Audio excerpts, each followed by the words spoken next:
Terbongkarnya kebusukan suamiku. Ternyata suamiku menikah siri dengan selingkuhannya. Sebelum lanjut, yuk subscribe dan like. Absen dulu di kolom komen ya ah. Pagi itu, mentari masuk melalui celah gorden, membelai wajah Alia dengan lembut. Aroma kopi yang baru diseduh dan wangi roti panggang menguar dari dapur, berpadu sempurna dengan riang tawa Aris dan Mia yang sedang berebut mainan di ruang keluarga. Alia tersenyum. Ini adalah gambaran pagi yang selalu ia dambakan. Dan kini, ia memilikinya. Sebuah kehidupan yang begitu sempurna, seolah digambar dari lembaran majalah keluarga. Bara, suaminya, duduk di meja makan sambil membaca koran digital di tabletnya. Sesekali tersenyum melihat tingkah laku anak-anak mereka. Penampilannya selalu rapi dan berwibawa, mencerminkan posisinya sebagai direktur di sebuah perusahaan properti terkemuka. Ia adalah sosok suami idaman, penuh perhatian, ambisius, dan selalu mengutamakan keluarga. Alia merasa seperti wanita paling beruntung di dunia. Bara selalu mengingat tanggal-tanggal penting, menghadiahkan kejutan kecil, dan tidak pernah melewatkan makan malam bersama keluarga kecuali untuk urusan pekerjaan yang sangat mendesak. Jangan lupa, sore ini ada pertemuan orang tua di sekolah Mia. Ucap Alia sambil meletakkan secangkir kopi di samping Bara. Tentu, sayang. Tapi sepertinya aku tidak bisa datang. Ada presentasi penting untuk klien dari Singapura. Maaf, ya. Bara mengalihkan pandangannya dari tablet, menatap Alia dengan sorot mata menyesal. Aku akan berusaha pulang lebih cepat untuk makan malam. Alia mengangguk. Raut wajahnya sedikit berubah, namun ia segera menepis perasaan itu. Bara memang pekerja keras. Alia selalu memaklumi kesibukan suaminya. Tidak apa-apa. Mungkin lain kali. Perasaan itu, perasaan aneh yang mulai mengganjal di dada Alia, sebenarnya sudah muncul sejak beberapa bulan terakhir. Awalnya, itu hanya sekadar firasat tipis yang ia anggap sebagai bumbu kecemburuan wajar. Tapi, seiring berjalannya waktu, firasat itu semakin kuat. Bara yang dulu selalu pulang tepat waktu, kini sering mengatakan lembur. Janji-janji yang dulu selalu ia tepati, kini sering ia batalkan dengan alasan yang terdengar masuk akal. Suatu malam, saat Alia sedang menyiapkan makan malam, telepon Bara berdering. Nama, Rian, tertera di layar. Bara yang sedang bermain dengan Aris di ruang tengah segera mengambil ponselnya dan buru-buru ke kamar. Alia tidak terlalu memikirkannya. Mungkin urusan pekerjaan. Tapi kemudian, ia mendengar nada suara Bara yang tidak biasa. Ia tidak menggunakan nada profesional yang biasa ia pakai saat berbicara dengan rekan kerjanya. Suaranya terdengar lebih santai, dan sesekali terdengar tawa pelan. Beberapa menit kemudian, Bara keluar dari kamar dengan wajah serius. Telepon dari siapa, Bara? Tanya Alia polos. Oh, itu, Rian. Ada sedikit masalah di proyek baru. Harus segera diselesaikan, jawab Bara sambil tersenyum. Senyum yang terasa sedikit kaku di mata Alia. Keraguan Alia semakin membesar. Ia mencoba mencari-cari alasan di benaknya untuk membenarkan Bara. Tapi setiap alasan terasa semakin rapuh. Ia mencoba mencari nama Rian di kontak ponsel Bara. Tapi tidak ada. Alia merasa bersalah karena telah mencurigai suaminya. Namun ia tidak bisa menghentikan nalurinya. Kejanggalan terbesar terjadi pada hari ulang tahun pernikahan mereka yang kelima. Alia sudah menyiapkan makan malam romantis di rumah. Anak-anak dititipkan ke ibu Alia. Ia mengenakan gaun kesayangan dan menunggu Bara di ruang makan yang sudah dihias dengan lilin dan bunga mawar. Namun, Bara tak kunjung datang. Pukul 9 malam, Bara mengirimkan pesan singkat. Maaf, sayang. Klien dari luar kota datang mendadak. Aku tidak bisa pulang malam ini. Jangan tunggu aku, ya. Air mata Alia tumpah. Bukan karena ia marah, tapi karena ia merasa sangat kecewa. Ulang tahun pernikahan mereka, hari yang begitu sakral, dilupakan begitu saja. Keesokan harinya, Bara pulang dengan wajah lelah, memeluk Alia, dan memberinya kalung berlian yang indah. Maafkan aku. Sayang, semalam benar-benar tidak bisa ditinggalkan. Semoga ini bisa menebus kesalahanku. Ucapnya tulus, Atau setidaknya, itulah yang Alia lihat. Alia memaafkannya. Tapi hatinya tidak lagi seutuhnya percaya. Hadiah mahal itu tidak bisa mengobati rasa sakit karena diabaikan pada hari spesial mereka. Sejak saat itu, Bara menjadi sangat protektif terhadap ponselnya. Ponsel itu seolah menjadi ekstensi dari tubuhnya, selalu berada di tangannya, bahkan saat di rumah. Ia mulai menggunakan kata sandi, dan jika ia harus meninggalkan ponselnya walau hanya sebentar, ia akan memastikan layarnya terkunci atau ponselnya disembunyikan. Suatu malam, Alia terbangun dari tidurnya. Ia melihat Bara duduk di sofa di ujung kamar mereka, menatap layar ponsel dengan senyum yang belum pernah Alia lihat sebelumnya. Senyum itu bukan senyum untuk anak-anak, juga bukan senyum penuh cinta yang dulu sering ia berikan pada Alia. Itu adalah senyum rahasia, senyum yang hanya bisa dimiliki oleh seseorang yang sedang berinteraksi dengan dunia lain, dunia yang tidak melibatkan Alia. Jantung Alia berdegup kencang. Ia memejamkan mata, berharap semua ini hanya mimpi. Namun, saat ia membuka mata, Bara masih di sana, dengan senyum rahasia yang sama. Bara adalah suaminya. Bara adalah ayah dari anak-anaknya. Ia tidak mungkin. Tapi, firasat buruk itu terus membisikkan sesuatu di telinganya. Ada sesuatu yang busuk di balik semua kesempurnaan ini, dan ia tahu, lambat laun, ia harus menemukan kebenarannya. Keraguan yang selama ini disimpannya dalam hati, kini mulai menjadi api yang membakar batin Alia. Senyum rahasia Bara di depan ponselnya malam itu terus terngiang. Alia tahu, ia tidak bisa lagi mengabaikan nalurinya. Firasat adalah bahasa hati yang seringkali lebih jujur dari kata-kata. Malam demi malam, Alia pura-pura tidur, namun matanya mengintip ke arah Bara yang kembali asyik dengan ponselnya. Bara tampak begitu larut dalam dunianya sendiri, seolah tidak ada orang lain di kamar itu. Suatu sore, saat Alia sedang merapikan lemari pakaian Bara, sebuah struk kecil terjatuh dari saku jasnya.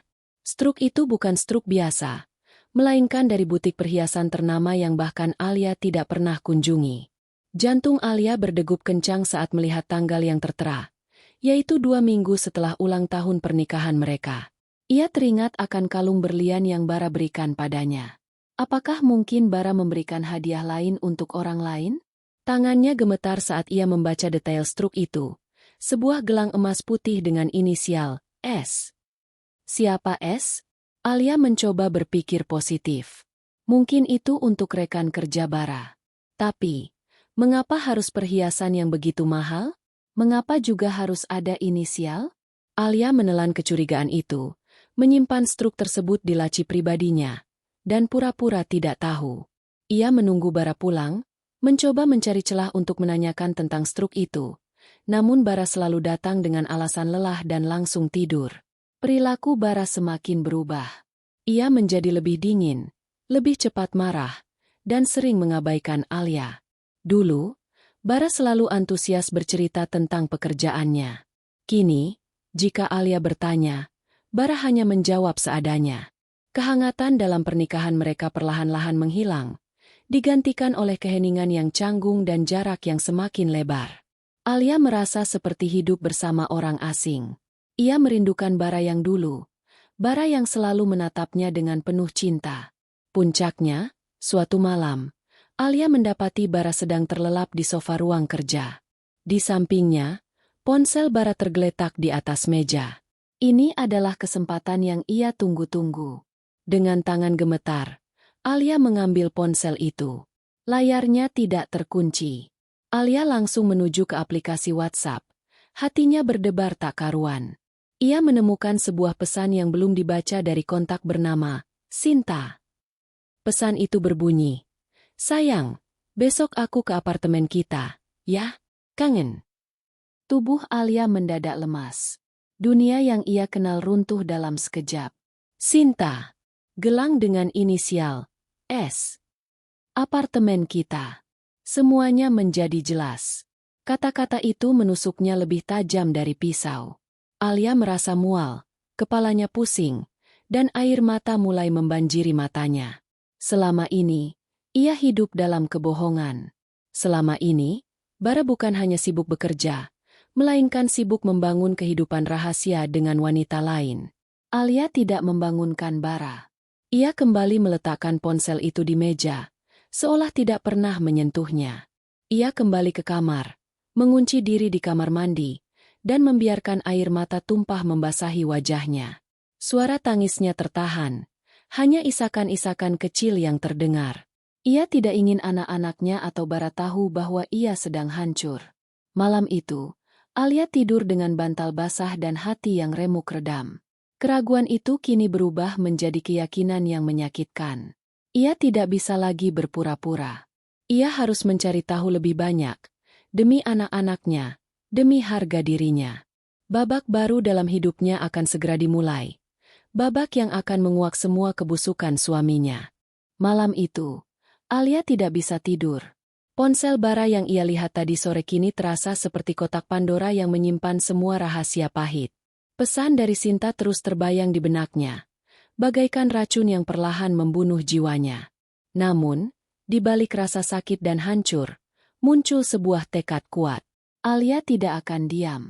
Ia butuh lebih dari sekadar firasat dan satu pesan singkat.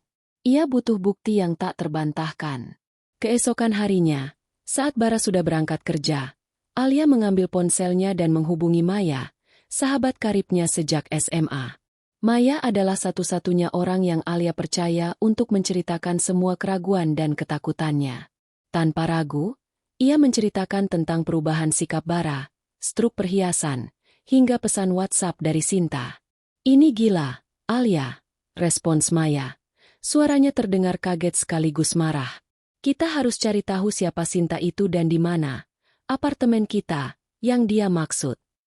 Maya, yang bekerja sebagai wartawan investigasi, memiliki keahlian yang sangat dibutuhkan Alia saat ini.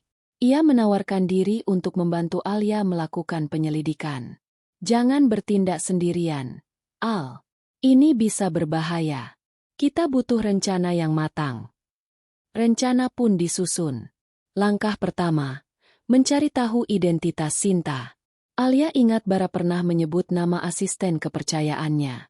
Dengan petunjuk itu, Maya menggunakan koneksinya untuk mencari informasi tentang Sinta.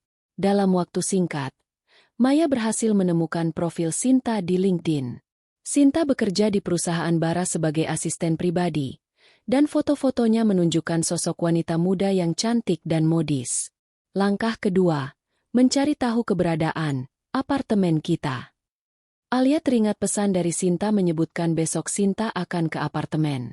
Alia harus mengambil kesempatan ini. Ia meminta Maya untuk mengajarinya cara melacak lokasi Bara. Setelah berdebat kecil tentang etika dan privasi, Maya setuju dan mengajari Alia cara mengaktifkan pelacak di ponsel Bara saat Bara lengah.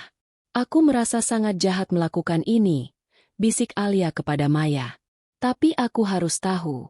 Aku harus tahu kebenaran di balik semua kebohongan ini." "Kamu tidak jahat, Alia.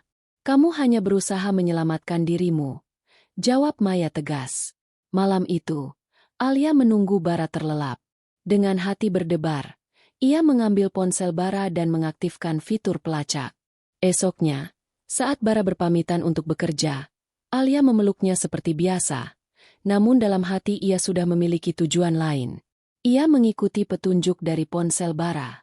Pelacak itu menunjukkan titik merah yang bergerak di peta, mengarah ke kawasan apartemen mewah di pusat kota. Alia dan Maya menunggu di sebuah kafe di seberang gedung apartemen itu. Mereka melihat mobil Bara memasuki area parkir. Beberapa menit kemudian, mereka melihat Sinta keluar dari taksi dan langsung menuju lobi. Alia mencengkram tangan Maya erat-erat. Jantungnya terasa seperti dipalu.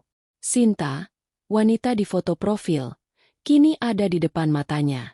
Kebenaran mulai terkuak satu persatu. Dengan keberanian yang tersisa, Alia dan Maya menyamar menjadi calon pembeli unit apartemen dan meminta petugas keamanan untuk memperlihatkan salah satu unit kosong. Di sana, mereka berhasil melihat rekaman CCTV. Pemandangan itu bagaikan mimpi buruk. Bara dan Sinta berjalan beriringan, memasuki lift dengan penuh keintiman. Alia merekam semua bukti itu dengan ponselnya. Puncaknya, saat mereka mencoba mengendap-endap di depan apartemen yang Bara dan Sinta tinggali, Mereka melihat pintu apartemen itu terbuka sedikit.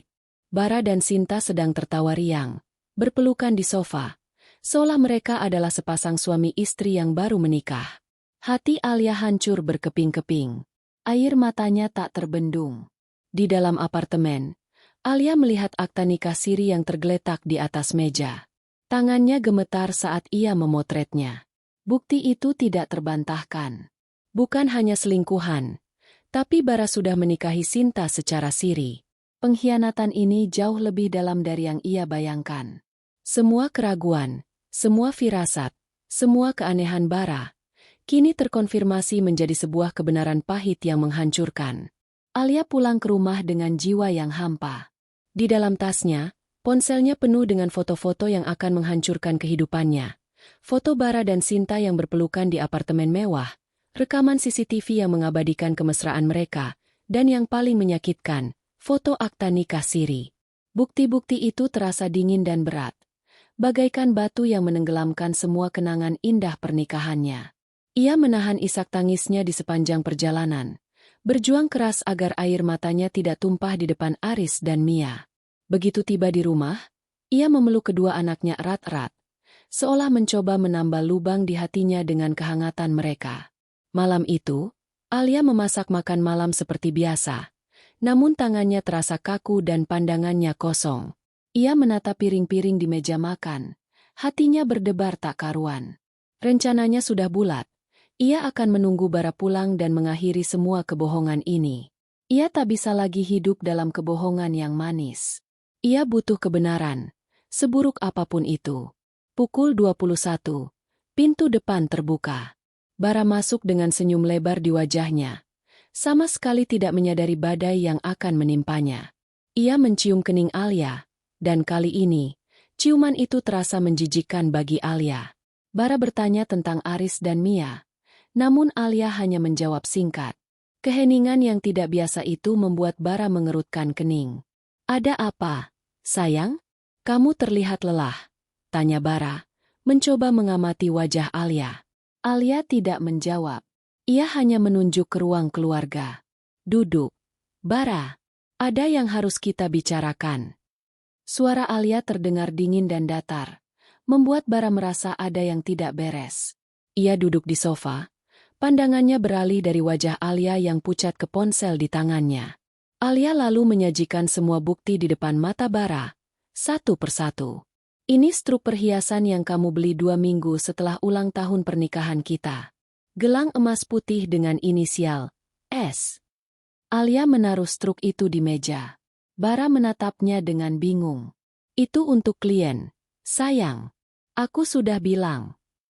Lalu, "Ini rekaman CCTV dari apartemen mewah di kawasan pusat kota," lanjut Alia, menunjukkan video di ponselnya.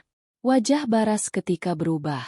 Senyumnya lenyap, digantikan oleh ekspresi terkejut dan ketakutan. Ia mencoba merebut ponsel Alia, tapi Alia dengan cepat menariknya kembali. "Tunggu, Alia. Ini salah paham." "Salah paham apa? Saat kamu bilang lembur, kamu ternyata ada di sana." Alia menunjukkan foto Bara dan Sinta yang tertawa riang, seolah tak ada beban. "Apakah ini juga salah paham? Sinta, asisten kesayanganmu." Bara terdiam, menatap foto itu dengan nanar. Ia mencoba mencari-cari alasan, namun otaknya seakan buntu. Ia menundukkan kepala, mencoba menghindari tatapan Alia yang kini menusuk tajam. "Dan ini," Alia melanjutkan, suaranya bergetar menahan tangis. "Yang paling parah, akta nikah siri." Alia meletakkan foto akta itu di depan Bara. Foto itu seolah menjadi palu yang menghancurkan semua kebohongan yang selama ini Bara bangun. Bara menatap foto itu dengan mata kosong. Ia sudah tidak bisa mengelak lagi. Perlahan, air matanya menetes, membasahi wajahnya yang kini penuh penyesalan. "Maafkan aku, Alia," bisik Bara, suaranya serak. Aku bisa jelaskan semuanya." Alia mendengarkan Bara dengan hati yang dingin. Bara menceritakan semuanya, tentang Sinta yang selalu ada di sampingnya, tentang kekaguman dan ketergantungan yang perlahan berubah menjadi cinta terlarang, hingga pernikahan siri yang mereka lakukan. Bara memohon ampun, memeluk kaki Alia, dan berjanji akan mengakhiri semuanya dengan Sinta. Maafku tidak akan pernah cukup, Alia, ucap Bara sambil menangis. Aku hancur. Alia, tolong, beri aku satu kesempatan lagi. Aku akan tinggalkan Sinta. Aku akan perbaiki semuanya. Namun, bagi Alia, semua pengakuan dan permohonan itu sudah terlambat. Kepercayaan yang ia berikan selama bertahun-tahun telah dihancurkan dalam sekejap. Alia memandangi Bara yang menangis terseduh-seduh, dan di mata Alia, ia hanya melihat sosok asing yang penuh kebohongan. Alia tahu, ia tidak bisa kembali lagi. Pernikahan mereka sudah hancur. Bukan karena Sinta, tapi karena Bara sendiri yang merusak janji suci mereka. Kamu pikir setelah semua ini, aku bisa kembali? Aku tidak percaya lagi padamu, bisik Alia, suaranya bergetar. Aku akan menggugat cerai. Alia berdiri, meninggalkan Bara sendirian di ruang keluarga, sendirian dengan penyesalan dan kebohongan yang telah ia ciptakan. Malam itu, Alia tidur sendirian di kamar, bukan dengan hati yang hampa, melainkan dengan tekad baru yang menyala-nyala. Ia akan bangkit, demi anak-anaknya. Malam itu, rumah yang dulu selalu Alia anggap sebagai surga, kini terasa seperti neraka. Kata-kata, aku akan menggugat cerai, yang ia ucapkan bagaikan gema yang terus berputar di kepalanya. Alia mengunci diri di dalam kamar, membiarkan isak tangisnya pecah. Seluruh tubuhnya terasa lemah, seolah semua tenaganya telah terkuras habis. Ia duduk di lantai, memeluk lututnya, dan menangis sejadi-jadinya. Hatinya remuk, hancur berkeping-keping. Tahun-tahun pernikahan yang ia kira dibangun di atas dasar cinta dan kepercayaan, kini terasa seperti fata morgana. Semua senyum Bara, semua janji manis, semua kejutan ulang tahun, kini terasa hampa. Alia merasa bodoh, begitu naif karena tidak melihat tanda-tanda yang jelas. Bagaimana bisa ia begitu buta? Pertanyaan-pertanyaan itu terus menghantamnya, menambah perih di hatinya. Saat fajar menyingsing, Alia mendapati dirinya masih terisak di sudut kamar. Matanya bengkak dan merah. Ia melihat pantulan dirinya di cermin. Seorang wanita yang hancur, kehilangan arah, dan tidak lagi mengenal dirinya sendiri. Namun, saat itulah, ia mendengar suara ketukan di pintu. Alia, ini aku, Maya. Alia membuka pintu, dan begitu melihat wajah sahabatnya, tangisnya kembali pecah. Maya memeluknya erat-erat, membiarkan Alia menumpahkan semua kesedihannya di bahu sahabatnya itu. Maya tidak banyak bicara, ia hanya mengusap punggung Alia dengan lembut, memberikan kehangatan dan kekuatan yang sangat Alia butuhkan. Aku hancur, Mei, bisik Alia di sela isakannya. Aku tidak tahu harus berbuat apa. Maya melepaskan pelukannya, menatap Alia lurus-lurus. Kamu tidak sendirian. Ada aku di sini.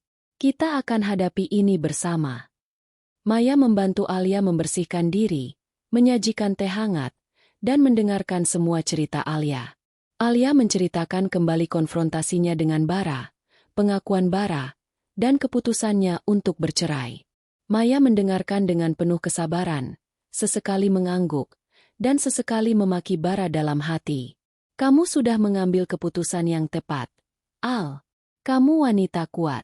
Kamu harus bangkit, demi dirimu dan anak-anakmu. Kata-kata Maya menampar Alia. Ia teringat pada Aris dan Mia. Selama ini, ia terlalu larut dalam kesedihan hingga melupakan mereka. Anak-anaknya adalah alasan ia harus kuat.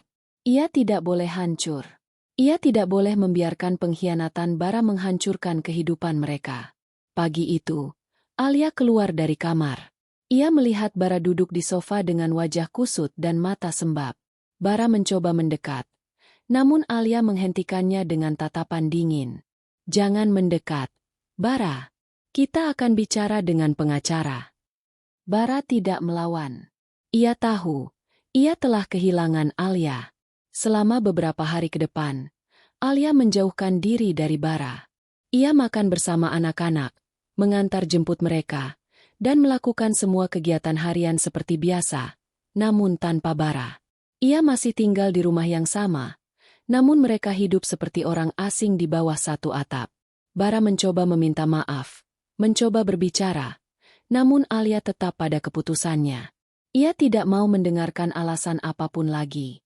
Setiap malam, Alia membaca buku, mencoba mengalihkan pikirannya. Ia menyadari bahwa ia telah mengorbankan begitu banyak hal demi pernikahan yang ternyata palsu. Ia meninggalkan mimpinya untuk menjadi seorang desainer interior dan memilih fokus mengurus rumah tangga. Kini, ia ingin kembali meraih impiannya. Dukungan dari Maya tidak pernah putus. Maya sering datang ke rumah, membawakan makanan, mengajak Alia jalan-jalan, dan terus mengingatkan Alia bahwa ia berhak bahagia. Di tengah badai emosi yang dahsyat, Alia mulai menemukan secercah harapan. Ia melihat wajah anak-anaknya yang polos, dan ia tahu, ia harus menjadi contoh bagi mereka. Ia harus menunjukkan bahwa seorang wanita tidak akan hancur karena pengkhianatan. Ia akan bangkit, ia akan berjuang, dan ia akan memulai lembaran baru dalam hidupnya. Lembaran yang penuh dengan kekuatan dan kebahagiaan. Setelah badai emosi mereda, Alia tahu ia tidak bisa berlama-lama larut dalam kesedihan. Ia harus bertindak. Pagi itu, setelah memastikan anak-anaknya berangkat sekolah, Alia membuka laptopnya. Ia mulai mencari firma hukum terbaik di kota, membaca testimoni, dan membandingkan profil para pengacara. Matanya tertuju pada nama Karina, seorang pengacara spesialis perceraian yang terkenal tegas dan cerdas. Alia segera membuat janji temu. Saat tiba di kantor Karina, Alia disambut dengan ramah. Karina, seorang wanita paruh baya yang berwibawa, mendengarkan cerita Alia dengan saksama. Alia menceritakan semuanya, dari awal kecurigaan hingga bukti-bukti yang ia kumpulkan. Ia menunjukkan foto-foto Bara dan Sinta, rekaman CCTV, dan yang paling krusial, foto akta nikah siri. Karina mengamati semua bukti itu dengan teliti, sesekali mengangguk. "Bukti Anda sangat kuat, Bu Alia," ucap Karina dengan nada tenang. "Dengan adanya akta nikah siri dan bukti perselingkuhan, kita bisa mengajukan gugatan cerai dengan tuntutan hak asuh anak dan harta gonogini. Kita juga bisa menuntut ganti rugi atas kerugian material dan moral." Alia menghela napas lega. Ada harapan di tengah kegelapan ini. Namun, ia tidak hanya ingin bercerai. Ia ingin Bara dan Sinta merasakan konsekuensi dari perbuatan mereka. "Saya ingin Bara dan Sinta mendapatkan balasan yang setimpal," ucap Alia, matanya menyala penuh tekad. "Saya tidak mau mereka bahagia di atas penderitaan saya." Karina tersenyum tipis. "Kita bisa menggunakan bukti ini untuk menjatuhkan Bara di mata publik dan kolega bisnisnya. Reputasinya adalah segalanya. Menghancurkan reputasinya akan menjadi hukuman yang berat baginya." Rencana pun disusun. Karina akan menyiapkan semua dokumen untuk gugatan cerai, sementara Alia akan fokus untuk membuat pertunjukan di depan publik. Alia memutuskan bahwa ia akan mengungkap kebusukan Bara dan Sinta dalam sebuah acara pertemuan keluarga yang kebetulan akan diadakan minggu depan. Ia akan memastikan semua orang tahu, termasuk keluarga besar Bara, rekan-rekan bisnis penting Bara, dan terutama Sinta. Alia pulang dengan perasaan campur aduk. Ia merasa takut, tapi juga merasa berani. Rencana balas dendam ini terasa pahit, namun juga memuaskan. Ia tidak lagi menjadi korban. Ia akan menjadi pemenang. Ia akan menunjukkan kepada Bara bahwa ia tidak akan bisa seenaknya mempermainkan kehidupan orang lain. Ia akan berdiri tegak, demi dirinya, demi anak-anaknya, dan demi semua wanita yang pernah merasakan pengkhianatan. Perang sudah dimulai, dan Alia tidak akan menyerah begitu saja. Acara pertemuan keluarga besar Bara tiba. Ruangan luas di sebuah restoran mewah telah disulap menjadi tempat berkumpul yang hangat. Alia hadir dengan Aris dan Mia, mengenakan gaun yang indah dan wajah yang penuh ketenangan, meski di dalam hatinya badai emosi masih berkecamuk. Di sisi lain ruangan, Bara terlihat sibuk menyambut para kolega bisnisnya. Ia tampak berwibawa, seolah tidak ada masalah yang sedang ia sembunyikan. Sinta, dengan senyum manisnya, berdiri di samping Bara, memainkan peran sebagai asisten yang loyal. Alia memperhatikan Bara dan Sinta dari kejauhan, Napasnya tercekat. Rasa sakit itu kembali muncul, namun kali ini bercampur dengan amarah. Alia tahu, ini adalah saatnya. Ia berjalan ke tengah ruangan, mengambil mikrofon, dan meminta perhatian semua orang. "Selamat malam, Bapak dan Ibu sekalian," ucap Alia. Suaranya bergetar namun jelas. "Saya ingin mengucapkan terima kasih atas kehadiran Anda semua di acara penting ini. Namun, ada satu hal yang lebih penting yang ingin saya sampaikan." Semua mata kini tertuju pada Alia. Bara yang terkejut mencoba merebut mikrofon, namun Alia berhasil menghindar. "Alia, apa yang kamu lakukan?" bisik Bara, wajahnya panik. "Tenang, Bara," ucap Alia sambil tersenyum dingin. "Aku hanya ingin berbagi kebahagiaan kita." Alia lalu menampilkan sebuah presentasi di layar besar di belakangnya. Presentasi itu tidak berisi foto-foto liburan keluarga yang manis, melainkan foto-foto Bara dan Sinta di apartemen mewah. Ruangan yang tadinya hangat, kini mendadak hening. Semua orang terkejut, termasuk keluarga besar Bara. Alia tidak berhenti sampai di situ. Ia menunjukkan bukti-bukti lain, termasuk rekaman CCTV dan yang paling mengejutkan, foto akta nikah siri.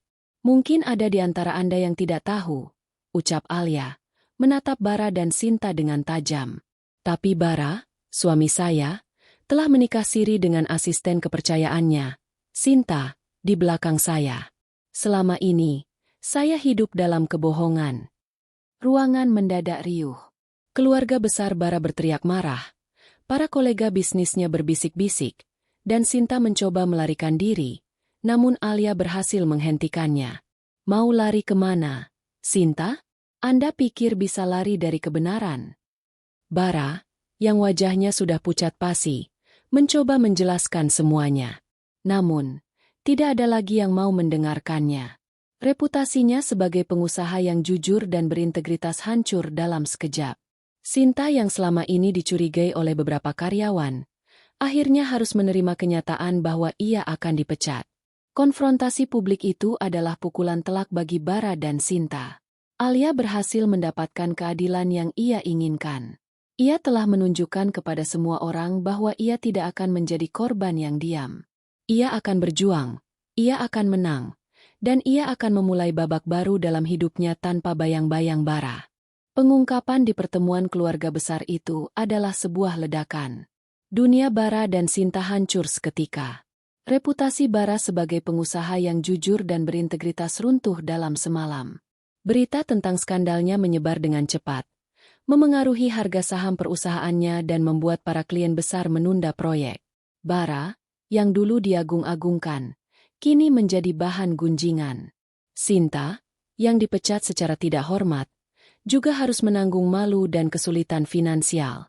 Rencana balas dendam Alia berhasil telak. Beberapa hari setelah kejadian itu, Alia memulai proses hukum dengan didampingi oleh Karina, pengacara andalannya.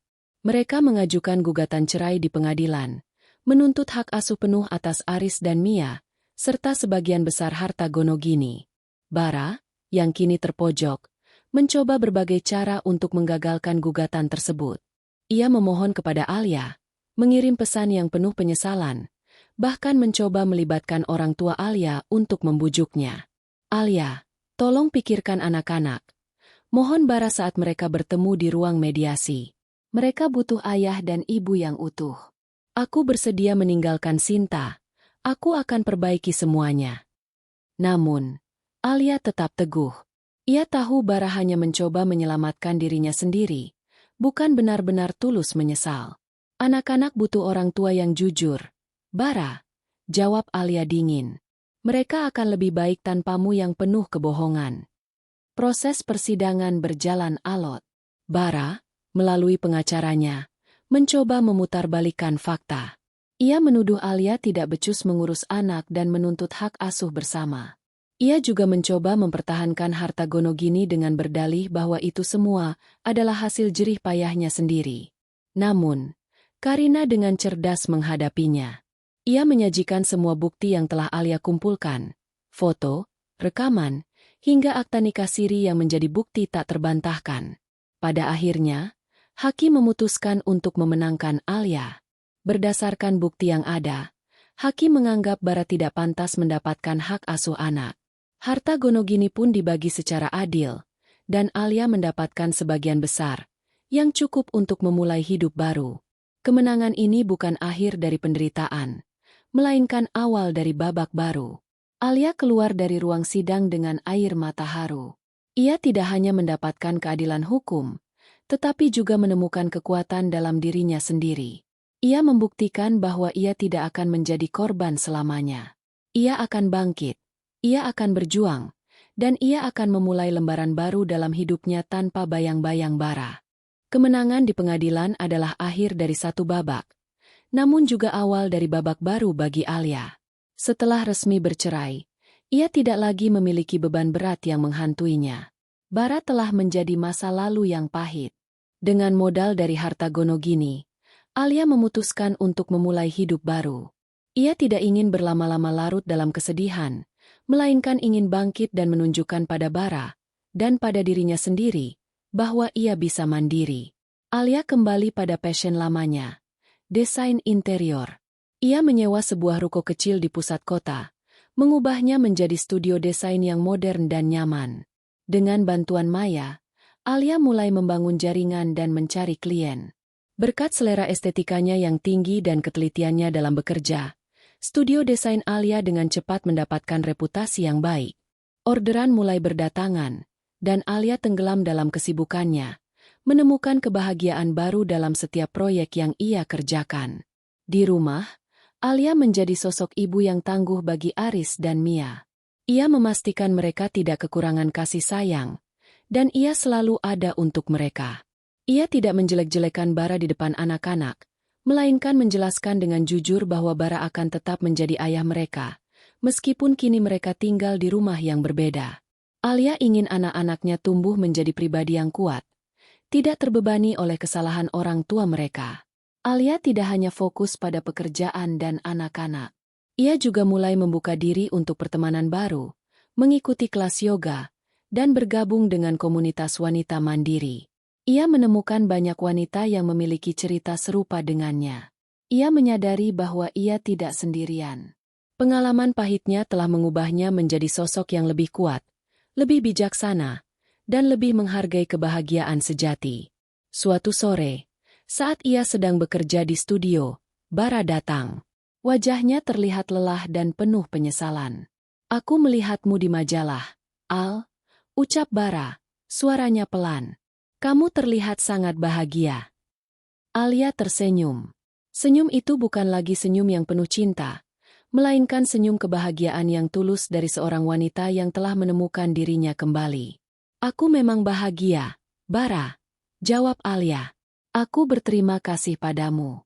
Berkat kamu, aku menemukan kekuatan yang selama ini tersembunyi." Bara tidak menjawab. Ia hanya menatap Alia dengan pandangan kosong. Ia kini menyadari, ia telah kehilangan permata yang sangat berharga dalam hidupnya. Alia tidak lagi membenci Bara. Ia telah memaafkan Bara dan Sinta, bukan demi mereka, melainkan demi ketenangan jiwanya sendiri. Babak baru dalam hidupnya telah dimulai, dan Alia siap menyongsong masa depan dengan penuh semangat. Ia adalah seorang ibu yang tangguh, seorang pengusaha sukses, dan yang terpenting, ia adalah seorang wanita yang telah menemukan kebahagiaan sejati. Tahun-tahun berlalu. Studio desain interior Alia, Alia S Atelier, berkembang pesat. Dari sebuah ruko kecil, kini ia menempati sebuah kantor yang lebih besar dengan beberapa karyawan yang membantu mewujudkan setiap visi kreatifnya. Namanya dikenal sebagai desainer yang tidak hanya berbakat, tetapi juga memiliki kisah inspiratif di balik kesuksesannya. Alia tidak lagi sekadar ibu rumah tangga, melainkan seorang pengusaha sukses yang mandiri dan disegani. Kehidupan Alia kini dipenuhi dengan tawa dan kebahagiaan yang tulus. Ia melihat Aris dan Mia tumbuh menjadi anak-anak yang cerdas dan penuh kasih sayang. Mereka tidak kekurangan perhatian, dan Alia selalu memastikan untuk hadir di setiap momen penting dalam hidup mereka. Hubungan mereka begitu erat, dibangun di atas fondasi kejujuran dan ketulusan. Di mata anak-anaknya, Alia adalah pahlawan. Suatu hari, Saat sedang merayakan ulang tahun Aris, Alia menerima telepon dari Maya. "Al, kamu harus melihat ini," ucap Maya. Suaranya terdengar antusias. Maya mengirimkan sebuah artikel berita online. Artikel itu mengulas tentang kebangkrutan perusahaan bara. Investasi yang salah dan skandal di masa lalu telah menghancurkan bisnisnya. Sementara itu, Sinta, yang hidup bersamanya, kini meninggalkannya saat ia sudah tidak punya apa-apa lagi. Alia membaca artikel itu dengan hati yang tenang. Tidak ada lagi amarah atau rasa puas. Yang ada hanya rasa kasihan. Ia menyadari, hukuman terberat bagi Bara bukanlah kehilangan uang atau reputasi, melainkan kehilangan orang yang paling mencintainya, Alia dan anak-anak. Bara telah kehilangan permata yang paling berharga. Alia kini berada di titik di mana ia bisa memaafkan. Bukan berarti ia melupakan, tetapi ia memilih untuk melepaskan. Ia memaafkan Bara dan Sinta, bukan demi mereka, tetapi demi dirinya sendiri. Beban kebencian itu terasa begitu berat dan ia sudah tidak mau lagi memanggulnya. Hatinya kini ringan, dipenuhi oleh rasa syukur atas semua yang ia miliki. Anak-anaknya, karir yang sukses, sahabat yang setia, dan yang terpenting, kedamaian dalam dirinya. Di penghujung hari itu, Alia duduk di teras rumahnya, menatap matahari terbenam. Angin sepau-sepau membelai rambutnya. Ia tersenyum. Bukan senyum yang dipaksakan, melainkan senyum kebahagiaan yang sejati. Ia telah melewati badai terhebat dalam hidupnya, dan kini ia berdiri tegak di bawah langit yang cerah. Ia telah menemukan dirinya kembali, lebih kuat, lebih bijaksana, dan lebih bahagia dari sebelumnya. Kisahnya berakhir, bukan dengan rasa sakit, tetapi dengan awal yang baru yang penuh harapan.